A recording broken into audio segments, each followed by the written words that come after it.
Hello, everyone out there in Rumble, X, and YouTube land. Welcome back to Diego Knows. Of course, I'm Diego, and today we're going to talk some more about It Ends With Us. It ends with this. Their careers are done, man. Baldoni might have a chance, but Blake Lively, I think she's pretty much done. If she does, her career does come back from this, it's going to be several years down the road. She's going to have a different image. She's going to try to come across as something else. They're going to give her a role as like a grandma or something. And if it does well, then she's going to be like typecast as the lovely old grandma. No one's going to talk about all that stuff that happened back when she was married to her ex-husband, Ryan Reynolds. And all that. That's what's going to happen, right? That's exactly what's going to happen. All right, because she's done. She's been getting away for too long with her narcissism, her prima donna behavior. Okay, I mean, Hollywood will tolerate only so much. Okay, Hollywood will tolerate a lot as long as you're making the money. If you're putting money in their wallet, okay, they will put up with you. If you're not, they will cast you out. Okay, they will cast you out. They will dig up all the old stuff that they know you did that they kept just in case you acted this way, and they'll feed it to the media, and you are done. Okay, because Hollywood is a popularity contest. Okay, the popular person is the one that's getting roles, that's getting acting jobs. Okay, when you're not popular, you don't get work anymore. All right, that's kind of what happens. Now, the weird thing about it is that in Hollywood, they advertise the rising stars. If you're up and coming, if you're starting to show up, you're all of a sudden you got your 3-picture deal. Now you just showed up in 3 major motion pictures in a row. Okay, they will advertise the hell out of you. They will promote you. You'll be doing interviews with everybody. You'll be on social media. I mean, all this crazy stuff's going to happen for you. Okay, but if all those movies flop or if they're terrible, okay, you're going to go down too. Okay, next thing you know, you're going to show up on some sitcom or something, or some Netflix series. Okay, and if those don't do well, guess what? You're going to be hosting a child's game show. Okay, and then after that, you're going to be doing $10 blowjobs underneath Hollywood Boulevard. Okay, that's pretty much the trajectory. Okay, okay, if you're an actor, right? When it's good, it's good. When it's not, it's not. Okay, that's why so many actors go into directing and producing and stuff like that, because they can't secure the roles anymore. I mean, look at Meg Ryan. I mean, my God, those of you that are old enough to know who Meg Ryan is, okay, Meg Ryan, when I was growing up, when I was a kid, Meg Ryan was the #1 rom-com actress in Hollywood from the 80s and the 90s and even up in the early 2000s, okay? She dominated the rom-com genre. Okay, Meg Ryan, when you thought of Meg Ryan, yes, she did dramas too. She did serious movies too. Okay, but her bread and butter was the rom-com, okay? She was in almost every rom-com. She was pretty, but she was not too pretty. Okay, you see what I mean? So women weren't threatened by her. Okay, and I mean, men would have sex with her. I mean, like I said, she was attractive, but she wasn't this. You know, we wouldn't go to war with Troy for Meg Ryan. Okay, she was a cute, pretty girl. Okay, you know, like you could deal with her as a girlfriend. Okay, but she wasn't extremely sexy or anything like that. Not at all. Okay, but she was likable. She seemed friendly, concerned. You know, she seemed very empathetic. Okay, very kind. Okay, not full of herself. Okay, these are all qualities that women aspire to, as far as like what kind of woman, what kind of personality they want to come across when they're trying to get a guy. Okay, do you really want to let her know what a fucking whore you are, or do you want to come across as a nice, sweet girl next door like Meg Ryan, the girl that you can bring home to mom? Okay, well, I mean, if you want to land a man who's going to take care of you financially, okay, and every way, sexually, emotionally, okay, if you want a guy who you want to be the father of your children, who you want to, you know, grow old with or whatever, okay, then you want to put your best foot forward. Okay, you don't want them to know about you know, about the 3 ways that you've been through, or the time you got the train ridden through you, or all the one night stands you had on the same night. You know, you don't want him to know about that stuff. Okay, right? Or all the abortions you get. You don't want him to know that stuff, okay? Because you want to secure him. You want to come across as the good girl. And Meg Ryan was, for the most part, she was the quintessential good girl, okay, in Hollywood as far as the rom-coms go, okay? A guy, you know, it was believable that guys would fall in love with her because she was pretty but not super pretty, which we'll take, okay? You don't have to look like a fucking porn star for us to fall in love with you. Okay, that just means it gets our dick hard. Okay, but if we actually want to do other things with you besides just have sex, you know, there's got to be a personality there, something else that we like. You know, there's another reason to keep you around, not just for sex. Okay, that's if you want. If you just want the sex, then yeah, go for the porn star. Okay, they're the best lays out there. Okay, you know, go for the titty dancer. Okay, because they're young, they're hot, they got big boobs. Okay, you know, they got all that stuff. Okay, that's if you're, you know, if you just want sex. If you want something more than just sex, then you know, she's got to have personality. that's compatible with you, but also that has some virtues in it. You know, you don't want to fall in love and give your heart, okay, and your whole life to a woman who's fucking smoked more meat than Hickory Farms, okay? Because you're gonna waste your time, okay? Eventually, you're gonna catch her smoking some more meat. It ain't gonna be yours, okay? And then she's gonna take all your money, okay? She's gonna take the house. She's gonna take the kids. You're gonna live in a fucking studio apartment, or you're gonna live in your fucking car while you're paying her alimony that she's gonna spend on her big dick boyfriend's leather jacket or something, or a motorcycle for him. You see what I mean? You don't want to end up like that. Too many guys have ended up like that. You don't want that for yourself, okay? You want a good girl, and Meg Ryan was very good at playing the good girl in Hollywood, okay? At least she was for a while until she got busted cheating on her husband Dennis Quaid with Russell Crowe, and then all of a sudden her image wasn't so good after that. And you know the weird thing about that, just on the side note here, Meg Ryan actually in an interview after the scandal, okay, where she got caught cheating on, Dennis Quaid divorced her after that, okay? She said that she was actually relieved that she got busted cheating on her husband because for so long, for like a good 20 years or so, she was typecast as the good girl in the rom-coms. She was typecast as the nice girl, the faithful girl, the friendly girl. You know, and now that everyone knows that she's a fucking whore, she liked that. She wanted to play whores now. It's like she was looking forward to that phase of her career, okay, which never really happened because we didn't want to buy her, okay? At least I don't think the male fans really gave a shit, but I think the female fans didn't really want to buy her as a whore because she wasn't the whore. There was other actresses that could pull that off, okay? Meg Ryan is not one of them. That's not someone that women wanted to see as a whore. Okay, there's already other actresses that can do that and do it very well. I'm looking like Angelina Jolie and stuff. They can do that. Okay, but Meg Ryan, it's kind of like, oh, damn it, that's like my best friend. I thought she was doing so well, and now look how bad, look how rough her life turned out. And then all the Botox she had, she looks like shit. Anyway, I'm not talking about Meg Ryan. Okay, the point is that a lot of these times, these movies, okay, they want to produce a certain feeling here, okay? These movies are all about the popularity. They're all about the, how much you relate to the main character. And Blake Lively, for the past 15 years or so, maybe 20 years or so, has had a fan base that she built up because she represented the type of woman that a lot of women want to be like. Not necessarily men want to be with, but women want to be like, okay? She's the boss bitch. She's pretty, but not super pretty, okay? She dates high-value men, okay? These are all things that normal average women want for themselves, okay? They know they're never going to look like Blake Lively. They know they're never going to date a Ryan Reynolds, but they can fantasize about it through the characters that Blake Lively plays. Now, I never watched her show. I know she's from Gossip Girl. I've never seen one episode of that show. Don't ask me anything about it. I'm never going to watch it, okay? But I do know that that's what built her career. And her whole family are a bunch of actors and actresses. Her dad is an actor and a producer. His mom, her brothers and sisters, they're all actors. They grew up in Hollywood, okay? Blake Lively had a head start. She already had her foot in the door. Right from being born, she had her foot in the door in the business, okay? So she already knows people. She knows talent agencies. She knows all that kind of stuff, okay? So she was already pretty much set up, okay, to be an actress, okay? Unlike your average Joes like you or me, okay? No, we don't have those kind of connections, but she did, all right? So, so her career is going to be based on her popularity and the amount of women out there like you that are going to spend money on her projects, okay? If you spend money on her movies, okay, that means that she has value, okay? And now she can parlay that to sell her. She's got a booze company called Buzz.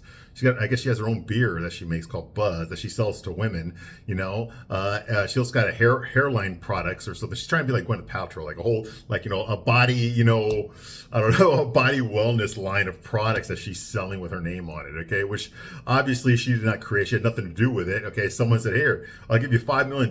Just let us use your name for this worthless crap, this overpriced worthless crap, right? And she'd say, okay, I'll take the $5 million, boom. See what I mean? So every time you buy one of these products that she had nothing to do with, their money goes into her checking account, okay? So, that's how you make money. It's capitalism, okay? So she's parlaying her fame to make money, okay? And that's what she does, okay? She will do this stuff, okay? Because a lot of you women out there are going to spend your money on Blake Lively, okay? You already do it for free. You watch everything that's going on. Why do you think there's so many YouTube channels about this scandal? Okay, it's because, you're going to watch it. It's clickbait. They know you're going to watch their videos, which helps the YouTuber. You watch their videos, boom. Now they can get more sponsors. Now they can sell more ads. Okay, now more people are going to watch their videos. You see what I mean? Because they know that you want to know what's the latest development in the whole Blake Lively, Justin Baldoni scandal. You see what I mean? Me personally, I don't give a crap about that because I'm not a fucking bitch. I'm not a queen. Okay, I'm none of that shit. Okay, I'm just trying to review a movie here, but I can't review the movie without talking about the scandal. Okay, so for those of you who don't know, real quickly, okay, there's a couple of lawsuits here. Justin Baldoni suing the New York Times because for defamation of character because they wrote an article making him look bad. Okay, the only way they could have gotten the inside information to write this article is from Blake Lively. So he sued the New York Times for $250 million for defamation of character. In return, Blake Lively sues Justin Baldoni for sexual harassment. Okay, on this while they were making It Ends Like Us. Ends Like This, sorry. Okay, Justin Baldoni retaliates by suing her Ryan Reynolds and Blake Lively, her husband Ryan Reynolds, okay, for $400 million, okay, for defamation, okay, for ruining his career, okay, or trying to ruin his career. Okay, so that's what's going on right now. And so far, Justin Baldoni, he set up a website where he's showing the receipts for everything. When Blake Lively says that he sexually harassed her while they were filming a scene where he tried to kiss her and stuff and grope her, and he made some inappropriate remarks about her. Okay, when she said that, it was during a dance scene that they were filming. Justin Baldoni immediately posted that scene completely with sound. Okay, because Blake Lively didn't know they were recording. Okay, he posted it on. You can see it on YouTube. Okay, it's right there. Okay, all that crap she said he did during the filming of that scene did not happen. Okay, she said there was no intimacy coordinator on the set. Okay, which is why Justin Baldoni was allowed to get away with all the sexual harassment when in fact there was an intimacy coordinator, and he even posted that he hired her, and these are the days that he hired her. Okay, but she did not want to meet with the intimacy coordinator. Okay, so like her whole story's falling apart, and all this is happening in the court of public opinion. Their actual court date is not until March of 2026. Okay, unless they settle before that. All right, but I mean the mud is being slung on both sides, and honestly, Blake Lively's looking the worse for the wear here. She's looking very disingenuous here. My last video I did, I actually played for you a 1-minute audio clip that she made back in 2022, where she talked about how she likes to actually, when she gets hired as an actress and as an actress only, she likes to take over the movie. She likes to pick out her wardrobe, rewrite her scenes, direct the movie, edit the movie herself, even though she was hired as an actress. Okay, she feels that that's what she brings to the movie, is not just her acting ability, not just standing there looking pretty and hitting the mark. Okay, but actually, it's a collaborative. That's what she calls it, a collaborative effort. Okay, where when you get Blake Lively, you don't just get an actress. Okay, you also get a co-director, a co-editor, a wardrobe. I mean, everything, right? No, but she has a pattern of doing this, okay, and that's what she did here, okay. And Justin Baldoni put up with it for so long because he needed to make the release date. This is his movie; he has the rights to it, okay. He's the director, one of the stars. He's the writer. He's the producer. He's everything, okay. This is his movie, okay. This is his way of making it to the big leagues. And she doing all her prima donna shit was going to set the movie back, okay. He's going to miss his release date. He has a contract with Sony. He has to make the release date. Okay, this isn't some like $400 million, budgeted superhero movie like Captain America or something. Okay, this is a $25 million low budget independent movie that deals with domestic violence. Okay, these are the type of movies that he makes. Okay, this is what he's known for. These are the type of TV shows that he does. Okay, he's a pretty boy, male feminist, a pussy. Okay, he's trying to concede to all of her demands, but she's trying to take over the movie. So that's when he had to put a stop to it. She's trying to take over the whole movie. She's trying to get the rights away from him so that she can be in charge of the sequels, so that she can make all the money for the sequels. Okay, she tried to get all the cast members, okay, to go against him. Okay, she took the author of the book, Colleen Hoover, who wrote the book. She wrote a whole series of books. Okay, to go onto her side, to dump him off of her, to quit following him on Instagram. Okay, to join her side, so that she helped her create. She helped the author create her own production company so they can make a whole series of sequels of this book. Because she wrote more than one book, okay, with Blake Lively in charge. Because Blake Lively plays the main character, Lily Bloom, right? Okay, and Blake Lively's going to make herself the producer, the director, the editor, everything for a series of books, okay? But she has to hijack the rights away from Justin Baldoni. The only way she can do that legally is if he does something that breaks the morals clause in the contract, okay? It's something like sexual harassment, okay? That would mean that he loses the rights to the movie, and she can pick them up. Her and her husband can pick up the rights, and now they're producers. Now Blake Lively's in charge of a whole franchise, in which she is the star of. You see what I mean? This is her plan. Okay, this is exactly what her husband Ryan Reynolds did when he took over the Deadpool franchise from Fox. Okay, he had complete creative control over it. He didn't start off that way, but that's eventually what it became. Okay, so he taught his wife well. Justin Baldoni's fighting for his life. I have no love for this asshole. Okay, I don't like Justin Baldoni. He wrote a book about how to be a male feminist. Okay, how to cut off your balls. Okay, I have no respect for this guy at all. He's a pussy. Okay, but I do believe that he's not being treated fairly here. I do believe that Blake Lively is trying to use her clout to destroy him in order to take away what's rightfully his. Okay, so in that sense, I'm going to stand up for him. He's the side I'm going to pick. All right. Now, a couple of developments here, real quick. What do you call it? Justin Baldoni apologized publicly to Blake Lively, okay, in a public voicemail, okay? Apparently, she was giving some drama on the set of the movie, and she was trying to control things and trying to tell people what to do. She's trying to rewrite her scenes and pick out her own wardrobe and all this kind of stuff, right? So there was an incident there. He left her a 7-minute voicemail at 2 in the morning, okay? At 2 in the morning, okay? And Justin Baldoni, I don't think he's really that much of a male feminist in real life. I think it's an act that he plays. It's a role that he plays in order to get jobs in Hollywood. When he's dealing with producers and actresses, okay, and stuff like that, and directors and screenwriters, when he's dealing with these people, agents, things like that, okay, he puts on this persona of being a male feminist so that he comes across as non-threatening. He uses a lot of therapeutic language.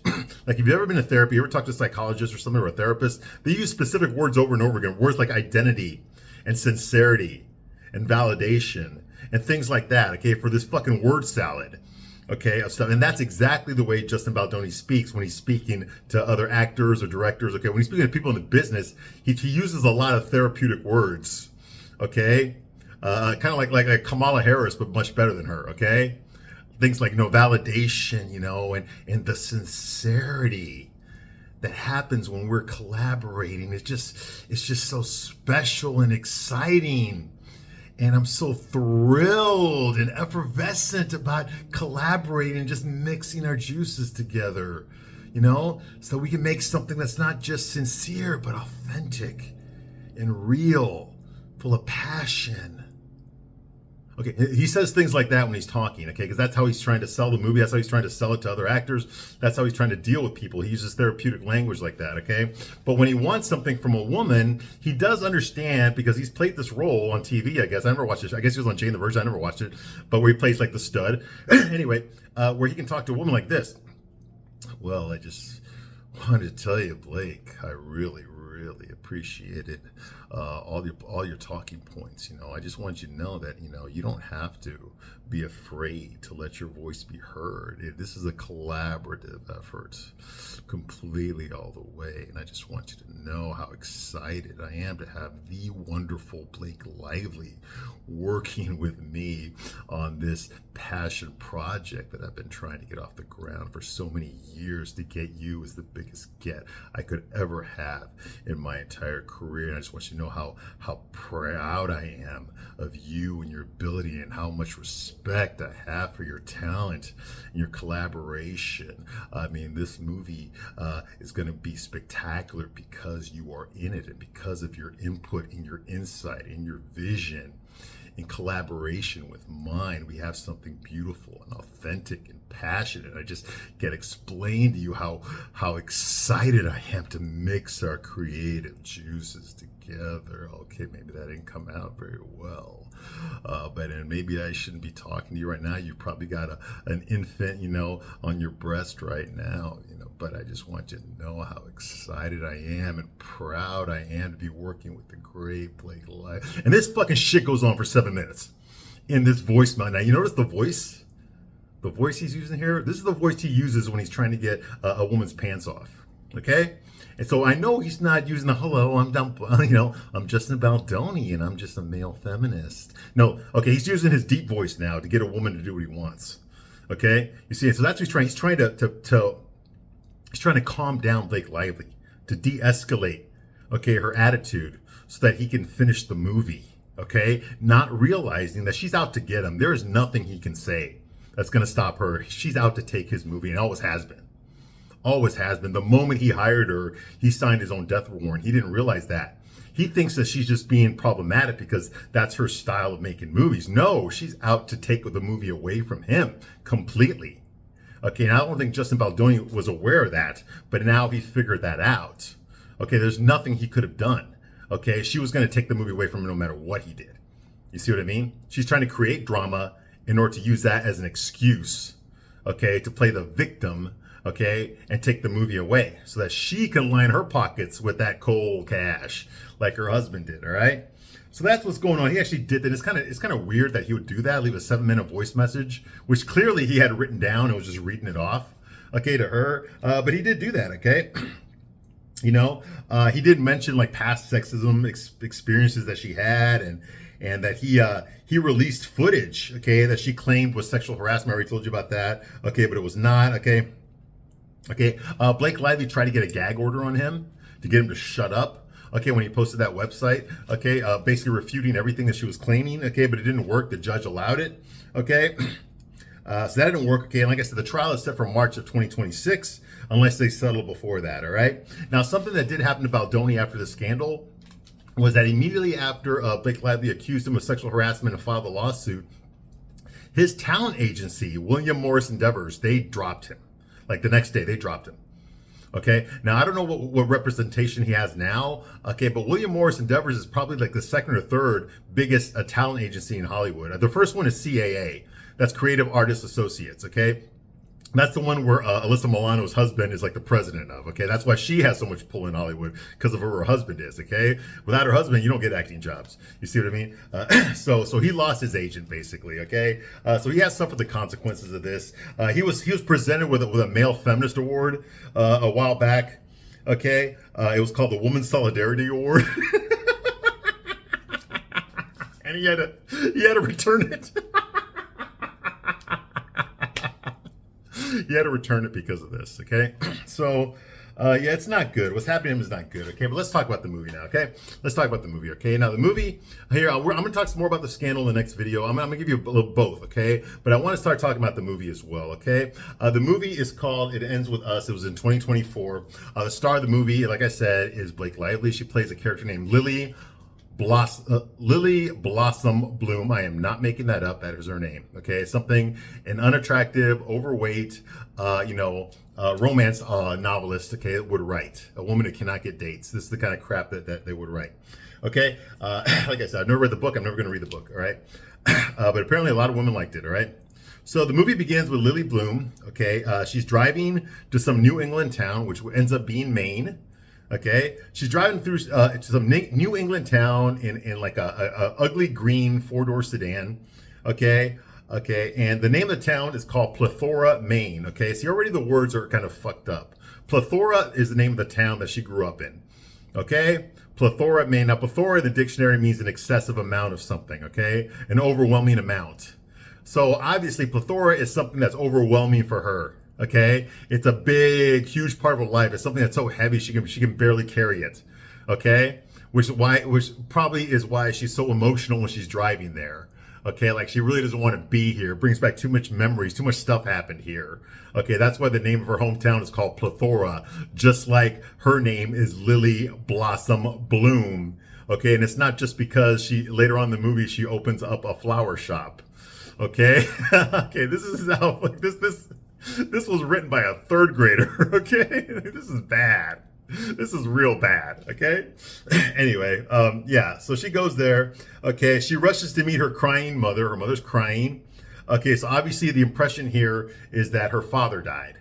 Okay, so now her mom is a widow, and she's crying about this, and now here comes the daughter, who's an adult, hugging her mom. Her mom's crying. The daughter's not crying. Lily's not crying, but her mom's crying. Her mom's name, by the way, is Jennifer Bloom, okay?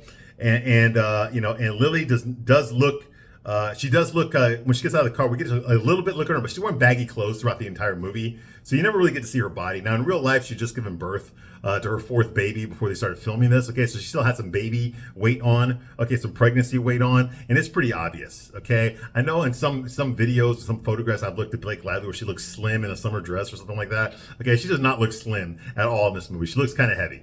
Okay, she got junk in the trunk here, okay? Her tits are swollen, which look all right, but so's her stomach, and so's her ass, okay? She is not, like, physically fit, okay? She looks like a woman that just had her 4th child, okay? Or a woman who's, reaching maximum density, if you know what I mean. A woman who's been spending more time at KFC than she should be, all right? I'm not trying to sound mean, okay, but it's the truth. I'm going to call it like I see it. This is a straight man's point of view. Okay, this isn't a female's point of view. This isn't a gay man's point of view. Oh, she's fabulous, any size. No. Okay, this is a straight man's point of view. All right, I'm telling you honestly, what guys, most straight guys think about Blake Lively. We don't think about her, but but we're gonna look at her, we're gonna tell you exactly what she looks like to us. All right, so okay, yeah, she looks fucking heavy. All right. Anyway, lots of layers of clothes on, obviously to hide the fat. Okay, and there's lilies there. There's a pot, a flower pot of lilies there. Okay, yeah, get the irony. Okay, and she goes upstairs to her old room, which looks exactly like it did, 15 years ago or 20 years ago, whatever the hell it was. She's 40 years old in real life. So I'm guessing, or she's 39 in this movie. So I'm guessing she moved out of the house when she was 19 or 18. So we're looking at 21 years ago, and the room still looks exactly the same. They didn't turn it into an office, okay, like my parents did to my room after I left, okay? But it's, it's still exactly the way it was. All of her stuff is still there. Her knickknacks are still there. Her music box with her love mementos are all still there. Okay, how fucked up is that? Did I tell you this was written by a sixth grader? Okay, anyway, she goes upstairs to her old room, looks around, looks at the house across the street. I'll come back later. And she opens up the music box. There's a wooden heart in there, which means something to her, but we don't know what it is yet. Okay, and then her mom comes in the room and tells her, hey, your father loved you. And she's like, oh, yeah, I know Dad loved me. She starts looking around like she didn't give a shit about that statement. Okay, obviously she's there because her dad died. Okay, and her mom asks her, okay, if she would write a list of 5 things that she loved about her dad and read it in the eulogy. Okay, read it in the eulogy. Write down 5 things that you loved about your father, and I'd like for you to read it out loud in the eulogy. Okay, and she's like, no, like she doesn't really want to do it. Like she doesn't really give a shit about her father. We don't know why yet. Okay, but she doesn't really give a crap about her dad. She's more concerned that her mom is crying about this. And she's more concerned about how she's going to react to all these old mementos. Going back, there's a reason she has not been home this entire time. She never went back home to visit. Okay? So she's looking at everything again. It's bringing back memories from her youth. Okay? Things that she's afraid of remembering. Okay? We don't know what yet, but we'll find out. Okay? Basically, all men are shit is basically the theme of this entire movie. Okay? So that's going on here. Okay? She doesn't really want to write a list. She doesn't want to read out a list of 5 things that she loved about her father. Okay? But she says she's going to do it. Okay? Now, at the funeral, we see the funeral scene here. Apparently, her father, his name was Andrew Bloom. And Andrew Bloom was the mayor of Plethora, Maine. Get it? He was in charge of the plethora, the heaviness, the overwhelming heaviness of all of whatever friggin' Lily has to carry. Even though she's just a flower, she can't carry much, but she has to carry a plethora. And her dad was in charge of it. Get it? Her dad's in charge of her misery, this big ball of misery that she has to carry around.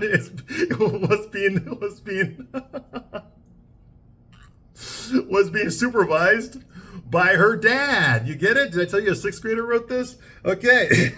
Andrew Bloom. And there's a picture of him there from 20 years ago.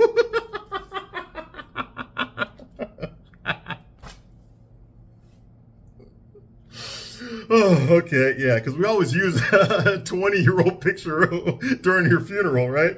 Okay, and she's there. Okay, he was the mayor. He was the mayor of Plethora. I can't wait.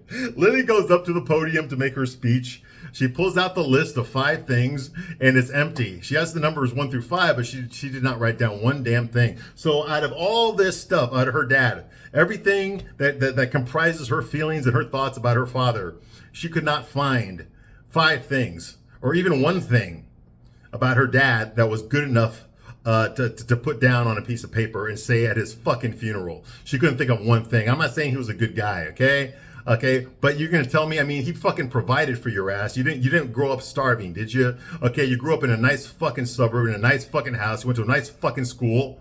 Okay, it's not like you lived in fucking Compton or anything where there was fucking, crackheads next door. Okay, and drive-by shootings every 10 minutes. Okay, he made sure you didn't grow up that way. Okay, you see what I mean? So he provided for you. You never went without food. You always had fucking girly shit. You got your typical canopy bed that rich white girls have growing up. Okay, so what the fuck? Okay, at least put that on. There's one thing. Okay, what he provided for you. How about that? How about that? Okay, now, like me personally, my mom and I never really got along. Okay, we never really did get along. Okay, we were too much of the same that we repelled each other. Honestly, okay. My mom and I had a lot of problems in real life. Okay, now she passed many years ago. Okay, but I can name maybe 10 or 12 things about my mother, and despite the fact that we were at each other's throats for most of my life. Okay, we really did not like each other. Okay, and I wish our relationship had been better. I really wish it had. A lot of it was her fault. A lot of it was my fault too. I'm not blaming it all on her. Okay, I'm stubborn too. Okay, neither one of us wants to admit that we're wrong. Okay, but but I can still find things about her that I do know that she did love me for. Okay, I can still find things that were good things about her. Okay, that I would be happy that I was happy to talk about at her funeral. Okay, because not everybody's all bad and not everyone's all good either. Okay, but when the person's gone, you show respect. This is your time to tell them and how important they were to you and how much they meant to you and all the good that they did. Okay, we're not talking about a serial killer here. We're not talking about a child molester here. We're talking about your fucking father, the mayor of the town. Okay, and you got nothing good to say about him. I find that very hard to believe. Okay, and later on we find out why. It's because fucking he did not like the fact that his daughter was fucking her homeless boyfriend in his house. His underage daughter was being filled out like an application by some homeless kid, okay, in his house. He did not like that, and yeah, he did beat the shit out of the mom too, okay. But she could have left at any time, but she didn't. I'm not blaming her either, okay. I'm blaming her for not leaving. I'm blaming her for her husband beating her up, okay. So yeah, her husband did a lot of bad things, okay, but he did some good things too. Nobody's completely evil, okay. I know this movie wants you to think that all men are pieces of shit, or they're all weak, okay, or they're all stupid, okay, or they're all evil, like her dad, okay, they're making him out to be. I'm not saying what he did is good, okay, it's not right at all. I've never hit a woman in my entire life, and I never will, okay. I don't like seeing that shit like that. I watched my dad do it, and it pisses me off. My sister just went through a divorce because my former brother-in-law was doing that shit to her too. So yes, it pisses me fucking off as well on a personal level, okay. But nobody's 100% bad, okay. Your dad is fucking dead. It's not like he beat the shit out of you, okay. And so you can find at least one good thing to say about him. And she couldn't even do that. All right, so this character Lily Bloom's not much of a fucking daughter, in my opinion. Okay, because later on we do find out why she hates her dad so much. Okay, and honestly, if that was my daughter, I probably wouldn't like it either. Okay, anyway, moving right along. She's got nothing to say. Okay, so she's all upset. And she just walks off the podium and says nothing. Okay, she's got a huge chip on her shoulder. She's got a resting bitch face. Okay, she's not very personable. Not someone you really like to be around. Okay. The very next scene. Oh, well, actually, they're going to the credits here. The name of the movie. Okay, it ends with us. And then the very next scene is her driving in downtown Boston. Okay, she went to Boston now. Okay, and it's nighttime, and she's just driving around. I guess just all upset, emotional, whatever. Just looking around, driving down the city, and she sees this high rise. Okay, this tall skyscraper, this high rise. Okay, it's a beautiful evening. Okay, she decides to park there. Okay, and she decides to walk into this high rise to the roof and just meditate on the roof and look at the view of the beautiful city. Okay, she does not live in this building. She's not a tenant there. She's not know anybody that lives in this building. So how the fuck does she get in? Okay, it's never explained how she broke into the high rise. How the hell did she walk through the front door? They have no concierge. Let me tell you something. Okay, I live in a high rise. You can't tell, but this is a high rise. Where I'm filming this right now, it's a high rise. You don't believe? Okay, look. All right. Okay. I live in a big city. Okay. So if you look down there, okay, there's the highway. There's some other skyscrapers. Okay. All right. I live in a big city. This is a high rise. Okay. This is a penthouse. Okay. I live in a penthouse. This is the top floor of my building. Okay. And I'm telling you right now, okay, we got a concierge downstairs. Okay, no one gets in the building. We have a 24-hour concierge downstairs. Nobody gets in the building without him letting them in. Okay, we've got security guards in the parking lots. You can't even get into the parking lot, okay, unless you got one of those scanners in your car that allows you access. Okay, so and I do have a roof access. Okay, where I can go out there and look at the view. Okay, I've got my balcony and then I got access to the main roof. Okay, like I said, this is the penthouse. All right. And I guarantee you, nobody can just walk in off the fucking street and come into this building and go up to my fucking roof here and just hang out. Okay? And this is supposed to be a high-rise luxury apartment, okay, where they have no security. Anybody can just walk in and go straight to the roof. You know how easy it would be for a burglar to rob that place, especially during the daytime when everyone's at work? With no cameras, no alarms, no locks, no security passes, no nothing. Okay, and it's never explained how this happened. Did I tell you that a fucking 6th grader wrote this? Okay, because it sure as fuck seems that way. Okay, it's bullshit. I remember holding my sides when I was, how the fuck she get up there? No, you're not going to convince me. I told you, this movie has a lot of problems, and it's not just that it's about domestic violence. It's not just that it's about, all men are bad. This movie, just on a film level, this movie has problems. Okay, the plausibility is not there. Okay, it's not believable. All right? So anyway, like I said, no concierge, no security. She makes her way up to the roof just to look at the skyline. She just sits up there. Okay, get the fuck out of here. Expect me to believe that crap. All right, okay, I'm going to stop my review right here, but I'll be back soon to continue my review, and then we're going to get to the rooftop scene next, okay? The rooftop scene, the infamous rooftop scene that everyone talks about, the rooftop scene. It's coming next, all right? I thank you for watching this long, and I'll see you soon on the next one. Bye.